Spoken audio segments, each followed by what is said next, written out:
Hi, this is Becky from Witch Creek Cemetery, along with Pumpkin Acres, and a lot of our friends here to do a Halloween tombstone workshop. Some of the things that we're going to need is a piece of 2-inch styrofoam. I don't know how exactly.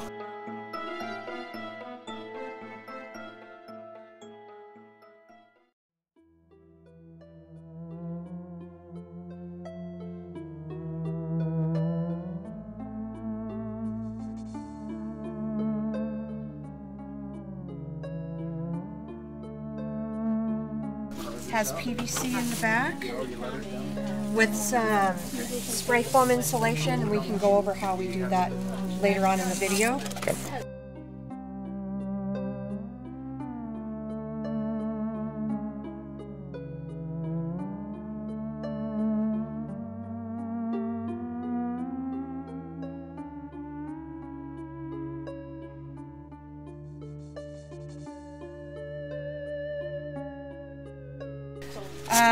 We leave the plastic on to protect the styrofoam, because once you print out your epitaph, you're going to want to glue it with some spray adhesive. If you don't keep this on, it will definitely eat through. So basically print these out on your computer. I like to use Publisher on my laptop. Do my own font, cut this out, and place it however you want with the glue.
.45-degree angle. Oh, we are? Well, we try to. If you don't, half of mine are, half of mine aren't. Okay, it's not going to matter. The 45-degree angle just gives you a bevel inside, but actually at night you can't notice it, so it's not that big of a deal because the letters are small. And I go in about a third of the blade, a third to half of the blade. And just follow the lines all the way around. Oh, can I take this off? Yeah.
That'll make your nice deep ones, and that'll take off the corners very nicely.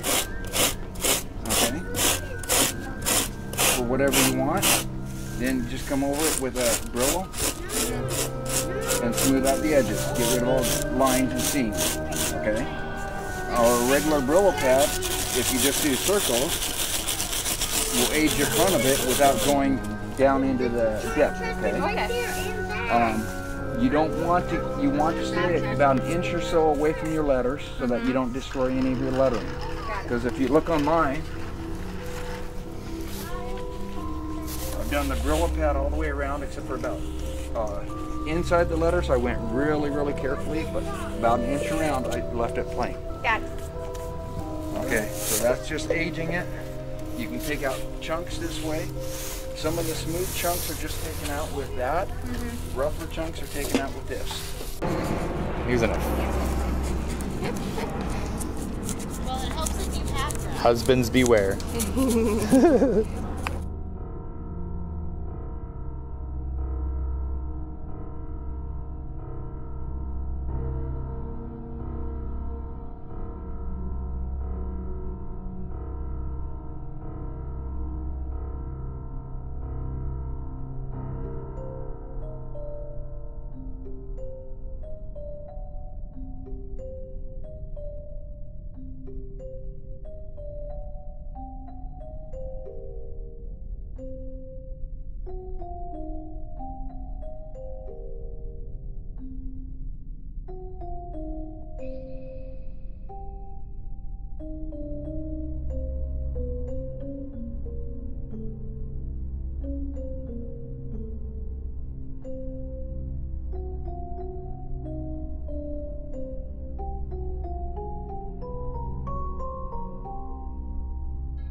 And what that does is now you can feel that now this is hard. Oh yeah. Yeah. Okay, so I like to do the whole tombstone that way. Be careful around the letters. You gotta be careful around the letters, just like I showed you.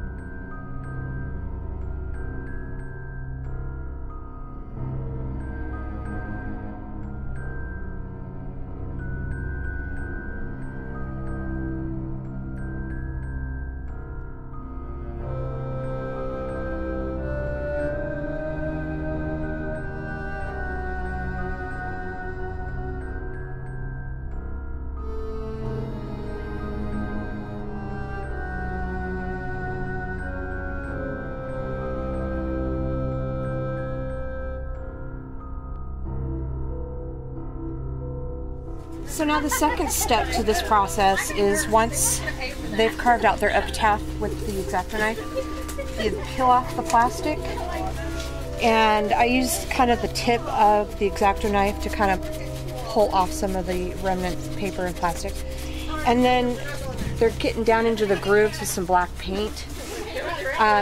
So what I like to do is kind of look at all angles to make sure like there's some white in there, because you're going to notice that the whole thing's going to be black, but there's going to be some letters that are still need some touch up.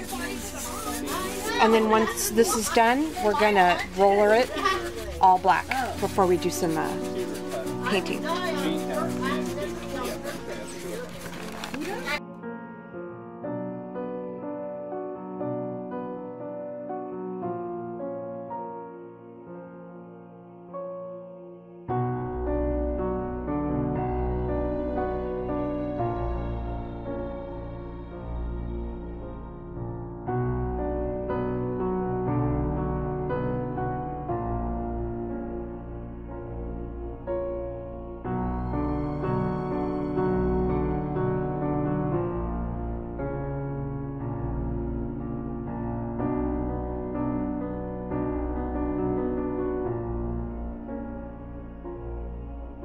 When I do this, I've seen techniques where you go over it with a sea sponge, a couple different colors, but I find that I'm going to go back over it anyway to do my own details, so I kind of think it's overkill. But what I do is I get a damp sponge and I put gray, and I do little splotches of white and black, just here and there. When you're doing it, you want to rotate your hand so you don't have that sponge stamp on there.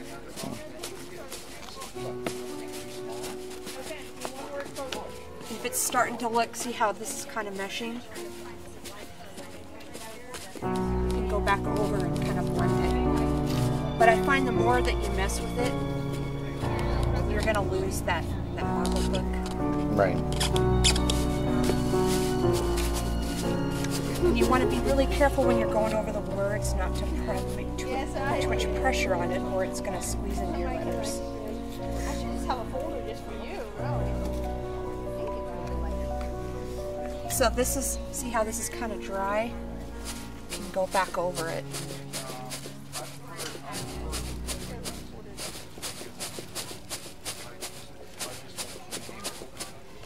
You get lots of depth of color. I have a tendency of, I won't leave stuff alone once it's dry. I don't want to keep going and going, but sometimes you just have to know when to say it's good.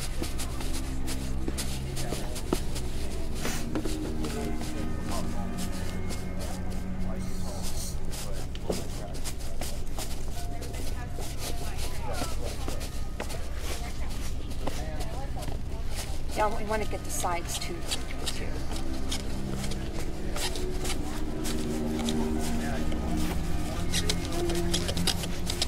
There. You like it? The one upstairs with the dog? Yeah. So if you're wanting it a little darker, you can always go back over it. Totally up to you how you want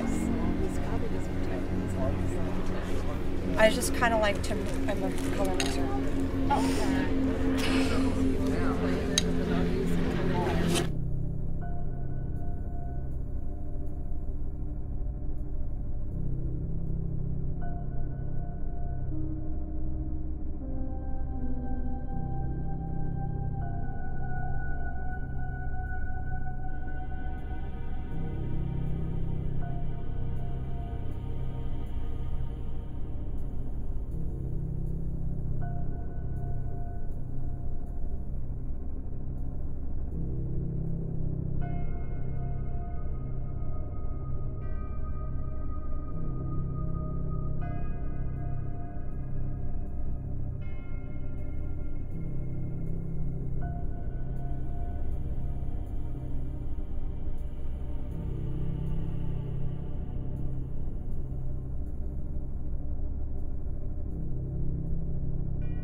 When all of that's said and done, we can take a dry brush, a little bit of black, and you can go right, you don't want to overdo it on this part. It's really easy to kind of slap it on there, but kind of dry brush a little bit of it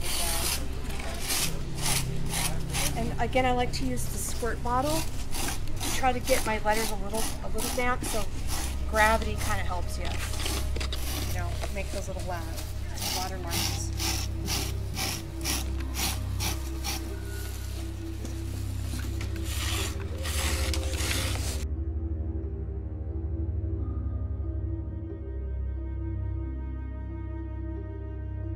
What is that?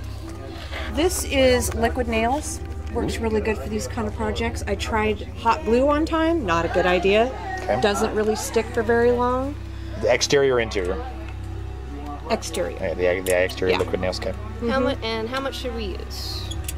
Probably another dab of that, yeah.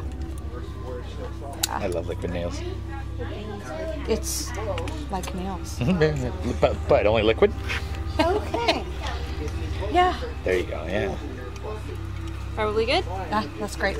Great. I will pass this on. Okay. Liquid nails. You could even push it down into the foam to make kind of like a So Monster Mac flowers. I was wondering about that. Yeah, I'm making a crust and I was thinking of trying. So I buy these at the Dollar Tree. And I dip them in Monster Mud and I do a whole bunch at the same time, let them dry. That way all I have to do is pick them up and slap them on. Little liquid nails. I think this goes with my dude. He's white.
Troy Crivel. That's weird that I'm not in the shot.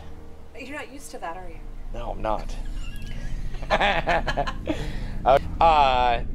I wanted to do a little more with the creators of the Tombstone class, and so I wanted to introduce them. Well, they're going to introduce themselves, and they'll tell you guys a little more about them, and maybe some little extra tips and tricks about tombstone making.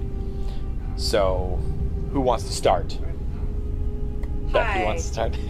I'm Becky Newman. I am the curator of Witch Creek Cemetery in Gresham, Oregon. I have been haunting since 1995, which is a long time, not to date myself. So yeah, it started with cardboard tombstones and a paper mache black widow that I made. And it's kind of morphed into this obsession with Halloween. That's a good, obsession's a good word. And Scott? I'm Scott Tangent. We run Pumpkin Acres up here in Portland, and I've been decorating since 1987, and we've been doing this house for about 9 years now. So we started with plywood tombstones, and we moved into the foam. And what is one of your what's one of your coolest props or items that you've ever made? Well, the wall is our coolest item. That's what that will be this year's edition.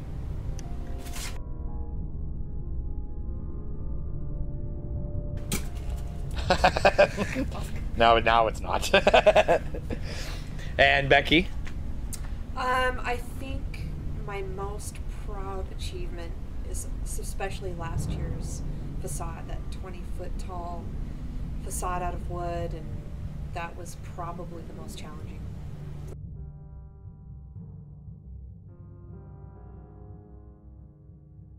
So do you guys have any tips or something we may have left out of the video, something that... The only thing I suggest is sandwiching your rebar between 3 pieces of foam rather than using one, just for the stability and to thicken up the tombstone. And you want to show us that? Sure. What we're doing is we're taking a 1-inch piece, then we'll take a second 1-inch piece and we'll cut the groove and glue it right to there. throw your piece of piping right in the center. And I like to keep it 4 to 6 inches from the top of your tombstone. And then you'll add another piece to the top, gluing it all together. And the top piece can be anywhere from 1 to 2 inches. Nice. And that will prevent the breakage from the wind. Very cool. What? Hopefully. We all hope for that. So, is there anything else you want to add to your class, Becky? I think I covered most of everything, but I would suggest lots of detail. You know, it's one thing just to put a quote on there, or, you know, a time of date or death and, you know, birth. But I love, like, old flowers and things that you can find at thrift stores, and, you know, use your creativity. And you also have to remember there's no wrong way of doing a tombstone. It's totally what you like and your style. That's right. All right. Well, at the end here, I'll show a few examples of what you guys have done in the past. It was also in the promo video, but I'll add a few more to the end of this as well. And for Chris Steffens and myself and Jim Erickson, I'd like to thank you guys for doing this class for us. And we had a lot of fun filming it, and I hope you guys had a lot of fun making them. I know that I learned a lot from it because I was there making, well, my wife was making the tombstones, but I learned while filming it. So I thank you for that as well. So I think all the haunters will appreciate this, and we will also be putting out a PDF version of this, sort of like a how-to sheet, probably in about a week or so, once I get it all formulated and done up. And so we will put that out on our site as well for you to download. So from all of us at Haunt Addiction Show, this was the intervention you actually wanted.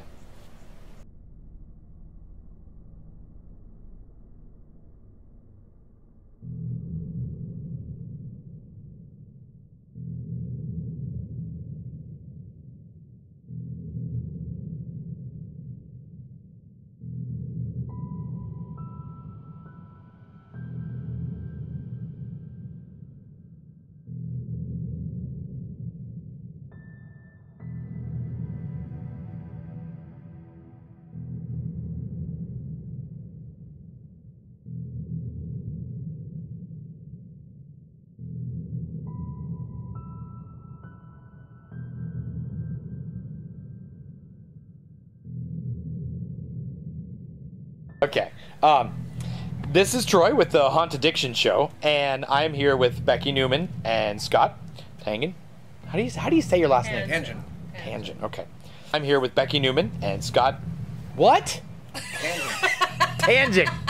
Tangent. Like a tangent. Tangent. Yeah, Tangent. There's no T on the end of it. Tangent.